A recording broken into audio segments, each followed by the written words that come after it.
Bismillahirrahmanirrahim. Assalamualaikum warahmatullahi wabarakatuh, serta didik sekalian. Untuk video kali ini kita akan belajar mengenai peluang dan frekuensi harapan sesuai dengan kurikulum Merdeka. Untuk peluang dan frekuensi harapan ini nanti terdiri dari dua bagian untuk materi kelas 10. Pertama kita belajar peluang, yang kedua nanti mengenai kejadian saling lepas dan saling bebas. Saya sudah memisahkan beberapa bagian, nanti kita ajarkan satu-satu. Baik, kita mulai saja. Pertama, peluang dan frekuensi harapan. Pada dasarnya ini bukan mata pelajaran baru, SMP seharusnya sudah pernah dipelajari. Tapi kalaupun belum, nanti kita ingatkan kembali. Ini adalah konsep ilmu logika berpikir yang sangat berguna di kehidupan kita sehari-hari. Karena dengan belajar peluang ini kita bisa memperkirakan kapan suatu kejadian akan terjadi. Aplikasinya di kehidupan sehari-hari yang paling sering ditemukan, mohon maaf ini aplikasi jelek ya, ini dipakai di perjudian. Karena namanya orang judi, orang gambel itu berkaitan dengan peluang benar. Semakin Anda menguasai ilmu peluang di matematika, secara tidak sadar Anda sudah jago main judi. Ya, itu kalau digunakan untuk berjudi ya. Tapi harapan saya enggak. Karena yang namanya ilmu itu ibarat pisau ya, kalau dipakai untuk membantu kehidupan sehari-hari akan berguna. Tapi kalau dipakai mencelakakan orang juga nanti lama-lama masuk neraka. Ya, itu aja pengantarnya. Saya sampaikan dulu, ini nanti ada 4 yang akan kita bahas. Yang pertama adalah koin. Yang kedua dadu. Yang ketiga kartu. Dan yang keempat nanti kotak. Nah, ini nanti kita bahas satu-satu. Saya mulai langsung dari yang pertama. Koin. Nah, saya yakin Anda sudah punya koin ya, uang logam ya. Karena uang logam tuh punya sisinya ada 2. Kalau enggak gambar angka. Kebetulan saya juga belum pegang sih barang nyatanya, tapi diimajinasikan saja. Jadi biasanya nanti kalau bicara peluang koin, nanti bicaranya seperti ini.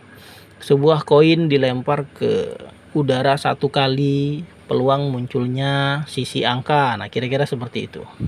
Nah, sebelum masuk ke sana, sebelum belajar ke sini secara menyeluruh, kamu harus paham dulu. Saya kasih nama konsep ya. Yang konsep yang pertama adalah ruang sampel.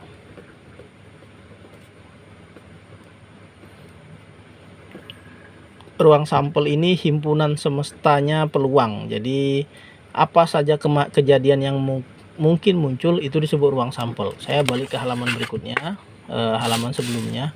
Jadi di sini koin itu lambangnya S ya, ruang sampel itu. Kalau koin sisinya ada berapa? Ada 2, maka ruang sampelnya ada 2. Sehingga kalau kamu ngelempar koin ke atas, itu kalau nggak muncul angka ya gambar. Dadu sisinya berapa? Ada 6 ya, yang nggak tahu dadu. Main ular tangga pakai dadu. Nah, ini maka ruang sampelnya ada 6. Kartu remi, kartu bridge, bahasa matematika, bahasa orang yang bisa pakai di luar. Itu ada 52 semuanya. Nanti kita bahas 52 dari mana. Dan kotak-kotak ini tergantung yang disampaikan di soal. Nah, ini dulu aja. Jadi yang perlu diingat, koin ruang sampelnya ada 2, dadu ada 6, kartu ada 52. Oke. Saya balik ke sini. Kalau sudah tahu ruang sampel, maka peluang itu adalah kejadian A ruang sampel. Nah, jadi ini boleh dibilang rumus ya, boleh nggak apa-apa. Jadi PA itu adalah peluang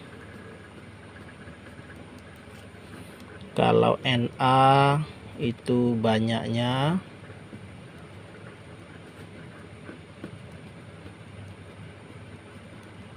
kemudian NS juga banyak ruang sampel.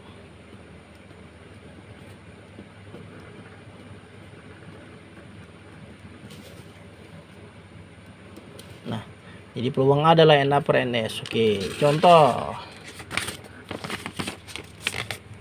Ini soalnya saya sebutin aja ya. Sebuah koin dilempar 1 kali ke udara, peluang munculnya sisi angka. Oke, pertama sisi angka di koin ada berapa? Hanya ada 1 ya. Ruang sampelnya ada berapa koin? 2, sehingga peluang munculnya sisi angka berarti 1/2. Udah, cuma sederhana ini aja, nggak repot. Nah, sebuah koin dilempar 1 kali ke udara, peluang munculnya sisi gambar. Ya udah, gambar ada berapa? Ada 1. Ruang sampel koin ada berapa? Ada 2. Jadi peluang munculnya gambar, maka dia jadi 1/2 ya. Cuma ini aja ya koinnya, sederhana aja. Baik, saya lanjut yang berikutnya, dadu.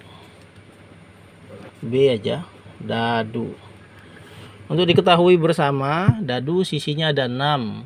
Masing-masing sisi punya bulatan sesuai dengan jumlah sisinya. Jadi kalau ada sisi 1 berarti bulatannya ada 1, 2 juga ada 2, begitu seterusnya. Nah, untuk dadu sendiri saya tadi sudah tahu ya, kalau NS-nya NS dadu itu adalah 6 ya. Misal ini saya sebutin aja soalnya. Sebuah dadu dilempar 1 kali ke udara, peluang munculnya mata dadu 5 misalnya. Oke, mata dadu 5. Maka kita cari NA nya dulu. Di sisi dadu yang mata dadu 5 ada berapa banyak? Nah, cuma 1 kan. Ruang sampelnya ada berapa? 6, sehingga peluang mata dadu 5 ini berarti 1/6. Nah, seperti itu. Kita soal nomor berikutnya. Sebuah dadu dilempar 1 kali ke udara, peluang munculnya mata dadu genap. Oke, mata dadu genap. Kita cari nih NA. Oke, yang genap di mata dadu berapa saja? 2, 4, 6. Jadi jumlahnya ada berapa? Ada 3 ya. Oke, NA nya 3, NS nya 6, maka PA nya berarti 3/6. Boleh disederhanakan 1/2. Nah, seperti itu ya. Saya lanjutin lagi. Sebuah dadu dilempar 1 kali ke udara, peluang munculnya mata dadu kurang dari 2. Nah, oke, mata dadu kurang dari 2. Oke, sekarang kita lihat NA. Yang kurang dari 2 berapa? Cuma 1 ya.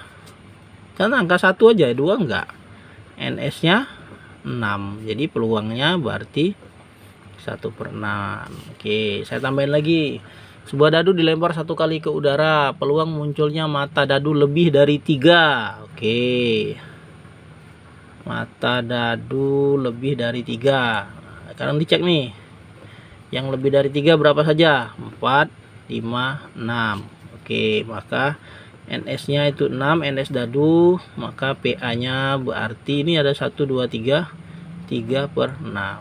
Oke, itu aja dadu ya, paham ya? Oke, sekarang saya lanjutkan ke kartu. Oke, sekarang kartu. Untuk kartu sendiri, kalau ada yang belum tahu, ini saya dideskripsikan dulu kalau ada yang belum tahu ya. Pertama, NS kartu itu ada 52.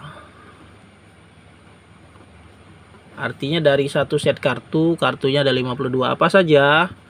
Ini ada 52. Pertama, kartu itu terbagi menjadi 2 warna. Nah, saya bagi nih. Ada warna merah, ada warna hitam. Nah, ini harus paham semua ya. Nah, setiap warna ini punya 2 kembang atau 2 pola. Yang pertama ini boleh dibilang diamond. Ada yang bilang wajik. Oke, ini lambangnya seperti ini, dan ini warna merah sesuai warnanya kayak gitu.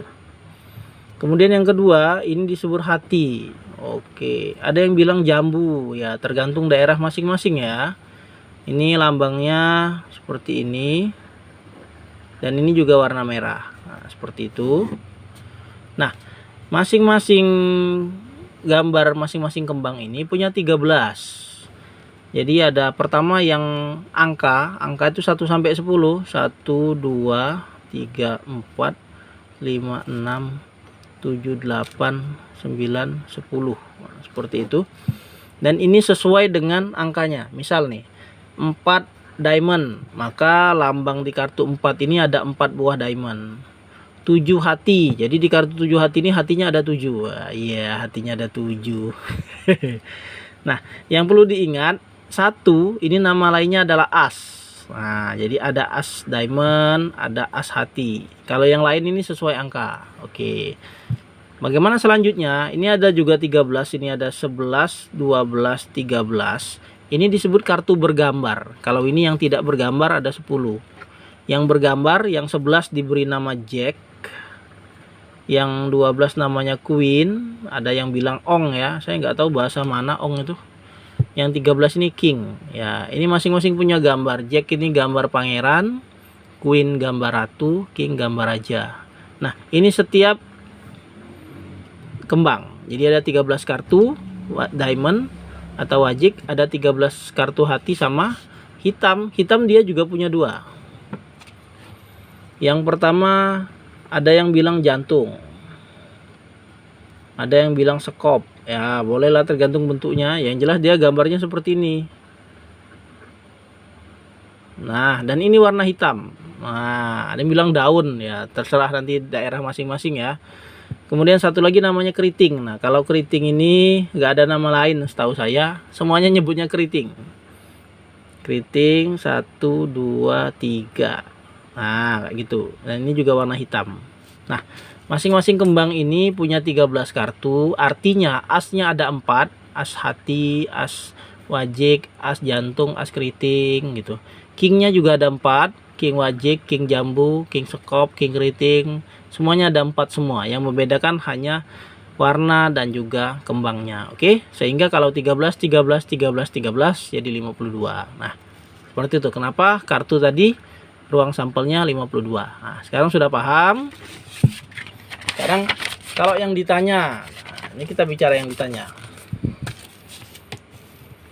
Misal dari seperangkat kartu bridge, oh ya joker kenapa nggak masuk sir ya? Joker nggak, joker itu ya semacam ya kalau sekarang anomali ya. Dia yang membuat permainan menjadi lebih seru karena joker bisa menggantikan kartu apapun. Tapi secara konseptual joker tidak muncul seperti itu ya, agar Anda tidak bingung. Ya, kita lanjut lagi nih. Contoh dari seperangkat kartu bridge, saya nomor 1 nih. Diambil sebuah kartu secara acak. Peluang terambilnya kartu king. Nah, ini kartu king. Oke, pertama NA. King ada berapa? Ada 4. Tahu dari mana 4? Ada king keriting, king wajik, king jambu, sama king sekop. Makanya kingnya ada 4. Kalau sudah NS kartu berapa? 52. Sehingga peluang terambil kartu king 4/52. Jadi dia 1/13 seperti itu. Yang kedua, dari seperangkat kartu diambil sebuah kartu secara acak. Peluang terambilnya kartu keriting. Nah, kartu keriting. Oke, karena kita masukin lagi. Keriting ada berapa banyak? Ada 13. Ruang sampel ada berapa? 52. Sehingga peluang keriting 13/52. Ini boleh disederhanakan jadi 1/4. Seperti itu. Saya ganti lagi. Oke. Dari seperangkat kartu diambil sebuah kartu secara acak. Peluang terambilnya bukan kartu bergambar. Nah, seperti itu ya. Bukan kartu bergambar. Oke, sekarang kita cari dulu NA. Yang bukan kartu bergambar tadi 1 sampai 10 ya. Karena 11 sampai 13 itu bergambar, sehingga 10 satu kembangnya ada 4, jadi ada 40. NA-nya 40, NS-nya 52, sehingga peluangnya adalah 40/52. Boleh disederhanakan 10/13. Nah, lebih kurang itu masalah kartu. Oke, ini semua peluang. Nah, berikutnya adalah frekuensi harapan. Saya tidak langsung membahas peluang kotak ya. Nanti setelah ini aja, atau yang saling lepas saling bebas ya. Setelah ini aja saya ke frekuensi harapan dulu. Frekuensi harapan ini pada dasarnya sama seperti peluang. Frekuensi harapan, bedanya hanyalah banyak pengambilan. Jadi ini rumus frekuensi harapan adalah PA dikali N. Kalau Anda tadi sudah belajar PA peluang A, N adalah banyak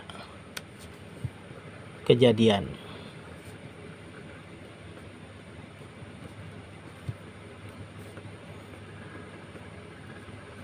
Boleh dibilang banyak percobaan, nggak apa-apa. Oke, sekarang kita hitung satu-satu. Dari yang pertama tadi, mana ya? Koin. Oke, nah ini yang pertama tadi. Ini soal yang pertama tadi. Sebuah koin dilempar satu kali ke udara, peluang munculnya sisi gambar. Nah, kalau soal ini untuk frekuensi harapan maka akan berbeda. Sebuah koin dilempar satu kali ke udara, frekuensi harapan, oh bukan satu kali. Sebuah koin dilempar 100 kali ke udara. Nah, seperti itu. Frekuensi harapan munculnya sisi gambar adalah. Maka ini tadi sudah dapat PA-nya setengah ya. NA-nya 1, NS-nya 2, maka PA-nya berarti setengah. Kemudian N adalah banyak melempar. Tadi soalnya tadi ada 100. Maka frekuensi harapan A adalah setengah kali 100. Berarti ada 50. Ya gitu. Ini juga sama. Berarti ini juga misal sebuah koin dilempar 50 kali ke udara, frekuensi harapan muncul gambar. Tadi gambar, ini muncul angka. Maka setengah kali 50 berarti 25. Nah, jadi beda frekuensi harapan itu cuma itu saja. Frekuensi harapan itu punya berapa kali dilempar. Jadi kalau kamu sudah terbiasa dengan peluang, bedanya peluang itu satu kali, sebuah dadu dilempar satu kali, maka frekuensi harapan itu sebuah dadu dilempar 60 kali. Nah, kira-kira seperti itu ya frekuensi harapan. Oke, saya cukupkan dulu untuk video ini. Nanti kita lanjutkan video berikutnya. Terima kasih. Assalamualaikum warahmatullahi wabarakatuh.